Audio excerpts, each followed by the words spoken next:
নমস্কার বন্ধুরা, কেসি কিচেনে সবাইকে স্বাগত। আজ আমি নিয়ে এসেছি ঝিঙে আলু সয়াবিন দিয়ে একটা ভীষণ টেস্টি রেসিপি। আর এই গরমে এখন বেশি তরকারি করতে বানাতে ইচ্ছাও করে না। ঝটপট একটা তরকারি করে নিলে কিন্তু তাড়াতাড়ি রান্নাটাও হয়, আর এইটা দিয়ে সমস্ত ভাতও খাওয়া যাবে। চলো দেখে নিই কীভাবে বানাচ্ছি। দেখো, আমি এক বাটির মতো ছোটো বাটির সয়াবিন নিয়েছি। সেই সয়াবিনটাকে নিয়ে আমি এই দিকে একটা প্যান চড়িয়েছি। তা আগেই আমি চড়িয়ে দিয়েছিলাম, তাতে আমি কিছুটা জল দিয়ে ফুটতে দিলাম, আর দিয়ে দিলাম 1 চামচ নুন আর ওই সয়াবিনটা যেটা আমি নিয়েছি।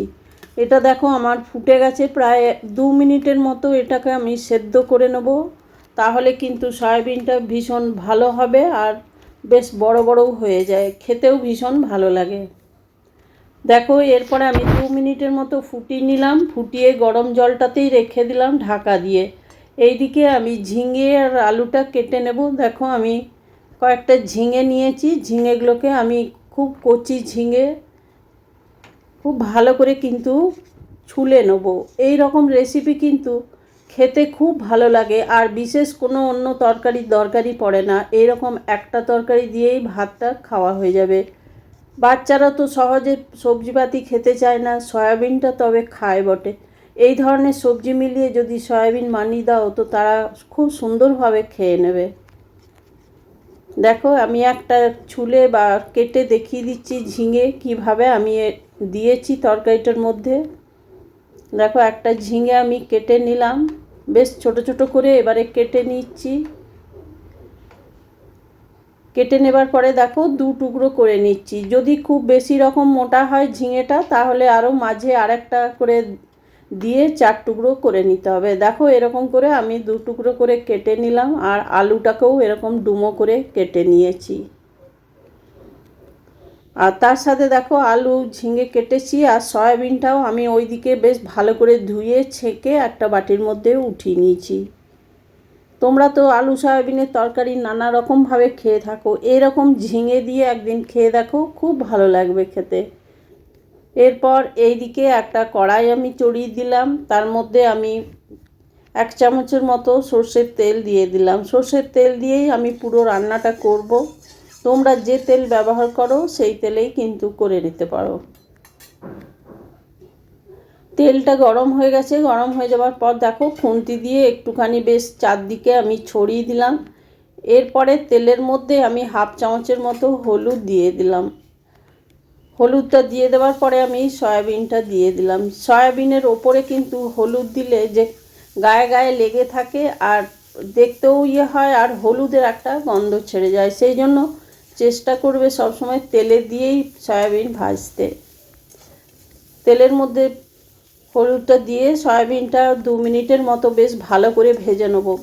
সয়াবিন প্রথমে ভেজে নিলে কিন্তু সয়াবিনের যে একটা কাঁচা গন্ধ সেটা চলে যায়। দেখো, 2 মিনিটের মতো আমি ভেজে নিলাম। ভেজে একটা বাটির মধ্যে উঠিয়ে রেখে দিয়ে ওই কড়াইটা চড়িয়ে দিলাম।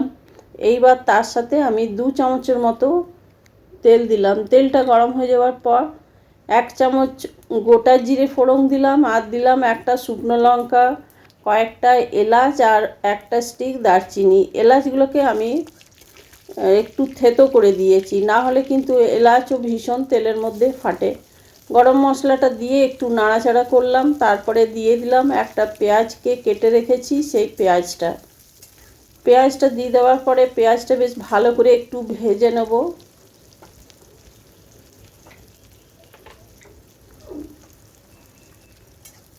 দেখো, একটু সময় নিয়ে কিন্তু পেঁয়াজটাকে ভেজে নিতে হবে।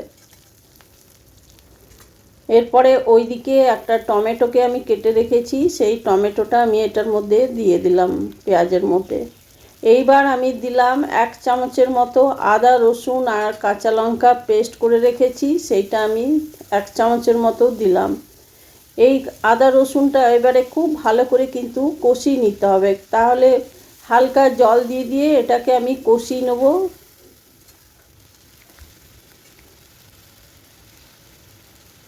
আদা আর রসুনটা খুব ভালো করে কষিয়ে নিতে হবে, না হলে কিন্তু তরকারির মধ্যে রসুনের একটা কাঁচা গন্ধ চলে আসবে।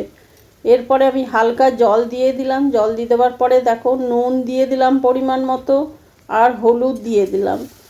সয়াবিনের মধ্যে আমি কিছুটা নুন দিয়েছিলাম, সেইটা মাথায় রেখেই কিন্তু নুনের পরিমাণটা দিলাম।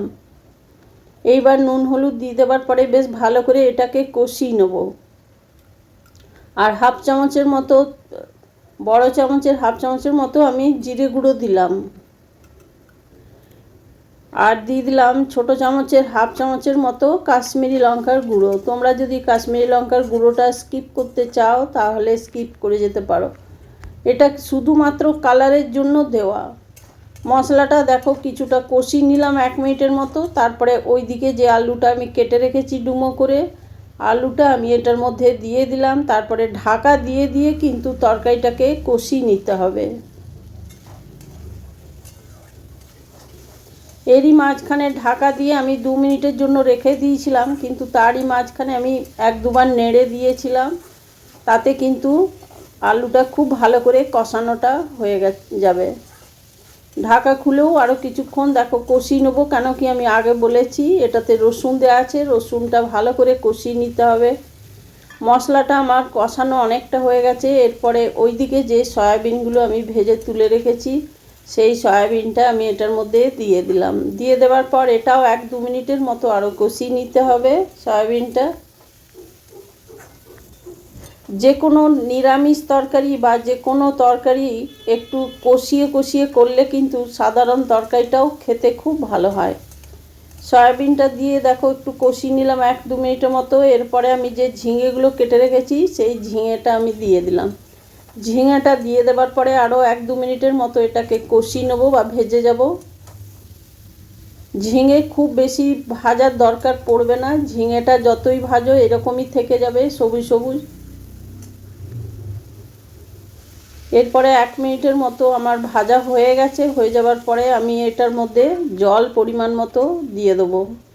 আলু আছে সেই জন্য, সয়াবিনটা তো আমি আগেই সেদ্ধ করে নিয়েছিলাম, কিন্তু আলু আছে সেই আন্দাজ করে জলটা দিতে হবে।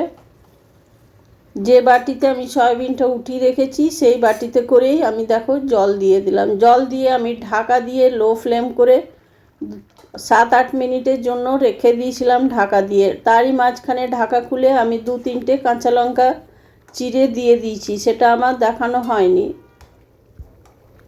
এরপরে ঢাকা খুলে দেখো আমি আলুগুলো একটুখানি বেশ ঘাটা ঘাটা করে দেবো, তাহলে কিন্তু খেতে খুব ভালো লাগবে রান্নাটা। এইবার নামাবার বেশ আগে আমি 1/2 চামচের মতো গরম মশলা গুঁড়ো দিয়ে দিলাম। আর দিয়ে দিলাম ধনে পাতা, কিছুটা ধনে পাতা আমি কেটে রেখেছি, সেই ধনে পাতাটা আমি ছড়িয়ে দিলাম এর মধ্যে। এইবার আমি দেখো ধনে পাতাটা দিয়ে দেওয়ার পর গ্যাসটা বন্ধ করে দিলাম। ধনে পাতা আর গরম মশলাটা খুন্তিতে করে একটু নাড়াচাড়া করে দিচ্ছি, আর আলুগুলো একটুখানি ভেঙে দিচ্ছি। তাহলে কি হবে, তরকারিটা বেশ মাখো মাখো হবে আর খেতে খুব ভালো লাগবে। আমার রেসিপি যদি তোমাদের ভালো লেগে থাকে তো লাইক, শেয়ার ও কমেন্ট অতি অবশ্যই করে দিও। নতুন বন্ধুদের সাবস্ক্রাইব করার অনুরোধ রইল।